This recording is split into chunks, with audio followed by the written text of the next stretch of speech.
One of the things people have been talking about a lot since you showed the game is the voice protagonist in the game. Where'd you come to that decision to use that? We wanted to tell this big epic story, and and do that in a way that let the player sort of relay emotion and have these emotional moments. And we realized, there's only so if you play Fallout 3, Liam Neeson is the voice of your dad, and there are some good emotional beats there, but there's only so much you can do when you're just clicking on a line of dialogue and there's no spoken response and you can't. So the emotional depth that we got by having the voice protagonist has just actually way more intense than I even expected, like the advantages of it. Yeah, some of that was logistical. Can we? Right. We didn't want it to hold back what we would usually do with, all of the choice we want. So, they have spent years on it.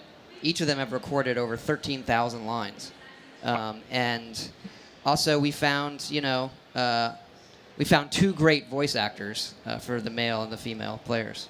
Yeah. Well, Todd, can you believe it? We actually have them here. I can believe it. Yeah. So we'd like to welcome to the stage voice actors Brian T. Delaney, Courtenay Taylor, and voice director Kal-El Bogdanovich. How'd I do? Not well. So welcome, guys. It's pretty exciting to have you guys. And I guess Courtenay wasn't able to make it. Wait, yeah, she's lost somewhere in the electronic miasma. Yeah. Try and get her here. Okay. So how did you guys get started on the project? I remember I looked it up, and July 9th, 2013 was my first day of work. And I remember I knew this was going to be a big deal, but I didn't know the game title. I only knew the code name.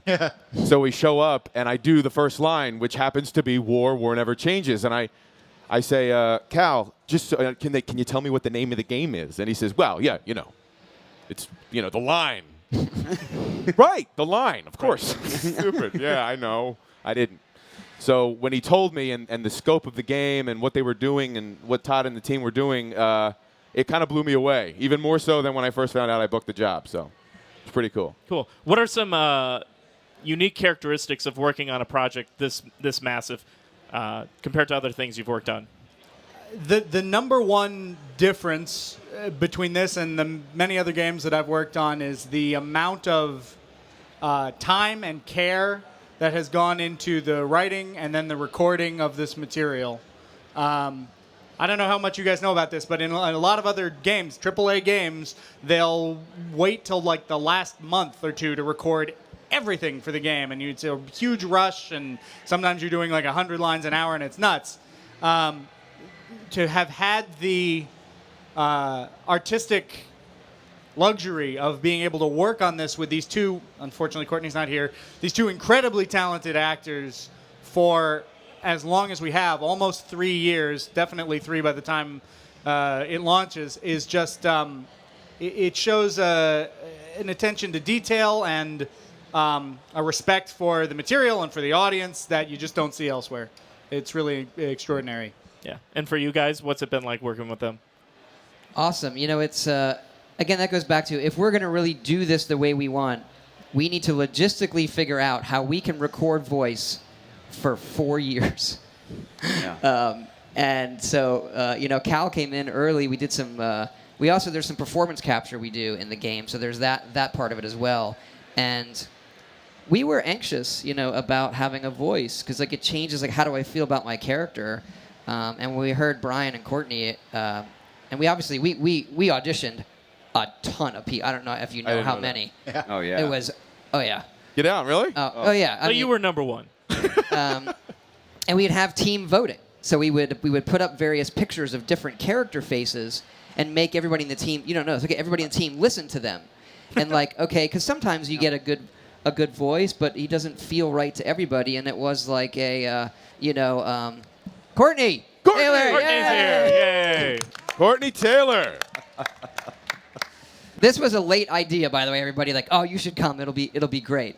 But anyway, finding them really made all the difference. And it's weird. Actually, today was the first day I actually met face to face. I know. And I've been listening to his voice as the character, and they both have really owned the characters for years, and it got better and better and better. Yeah. I don't know. Emil could speak to it too. He does most of the writing. You know, you talk about, well, so there, you know, you can play the game as a female protagonist or a male protagonist, and you, so everything, so either gender can do everything in the game, right? So, and it was really cool for me to see the differences in the lines and the things that Brian brought and the things that Courtney brought were sometimes completely different. Like I would write them a certain way, or the designers would write these things a certain way, and you would expect a certain performance, and then they would deliver something way beyond what you even expected. And so that actually happened very early. And that, you know, I spoke earlier of trust. It establishes trust with, you know, when you have this very emotional story, and the trust you have to have that these folks are going to knock it out of the park. The recording sessions almost became conversational, you know what I mean? Just like, let's go in, let's do it, you know? And the communication to be able to talk to these guys and Cal about, that's not working, can we try it this way? World of difference. Well, we're actually running out of time here. Thanks, everybody, for showing. Brian, I have one request for you. Maybe you could give the whole audience a let's go, pal. Let's go, pal. Perfect.